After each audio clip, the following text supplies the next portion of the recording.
So hi hello friends, మన channel కొత్తగా చూసినట్లయితే సబ్స్క్రైబ్ చేసుకొని పక్కన ఉన్న బెల్ ఐకన్ క్లిక్ చేసి ఆల్ పైన ట్యాప్ చేయండి. తెలంగాణలో గ్రూప్ 2 వాయిదా, పాత తేదీల్లోనే డిఎస్సి.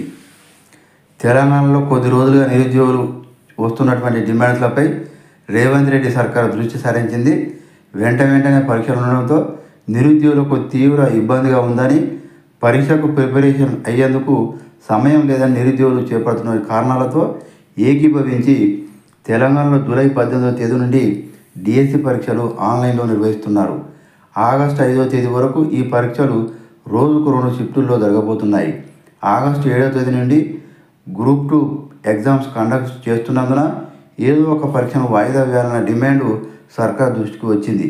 అయితే డిఎస్సికి ఇప్పటికే ఆన్లైన్ డేట్స్ ఫిక్స్ చేయడం, గతంలో ఇచ్చిన నోటిఫికేషన్ మార్చి కొత్త నోటిఫికేషన్తో కొత్త తేదీలు ఇచ్చినందున పరీక్షను వాయిదా వేస్తే ఇబ్బందులు వస్తాయని కూడా పాఠశాల విద్యాశాఖ ప్రభుత్వం దృష్టికి తెచ్చింది.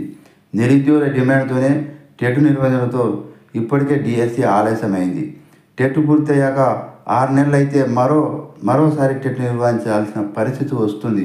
కాబట్టి డిఎస్సి మరింత ఆలస్యం అవుతుందని స్పష్టం చేసింది. పైగా ఆన్లైన్ డేట్స్ కూడా ఇతర పరీక్షల తేదీలతో ముడిపడి ఉంటాయి. కాబట్టి డిఎస్సిని వాయిదా వేయకపోవడమే మంచిదన్న నిర్ణయానికి సర్కారు వచ్చినట్లు సమాచారం. దీంతో గ్రూప్ 2 వాయిదాకే సర్కారు మొగ్గు చూపుతుంది. దీంతో డిఎస్సి పరీక్ష యథావిధిగా సాగే అవకాశాలే ఎక్కువ కనిపిస్తున్నాయి. దీనిపై 1-2 రోజుల్లో అధికారిక ఉత్తర్వులు వెలువనున్నాయి. సో ఇలాంటి లేటెస్ట్ న్యూస్ మీకు రావాలంటే సబ్స్క్రైబ్ చేసుకొని పక్కనున్న బెల్ ఐకాన్ క్లిక్ చేసి ఆల్ పైన ట్యాప్ చేయండి. లైక్ చేయండి, షేర్ చేయండి, కామెంట్ చేయండి.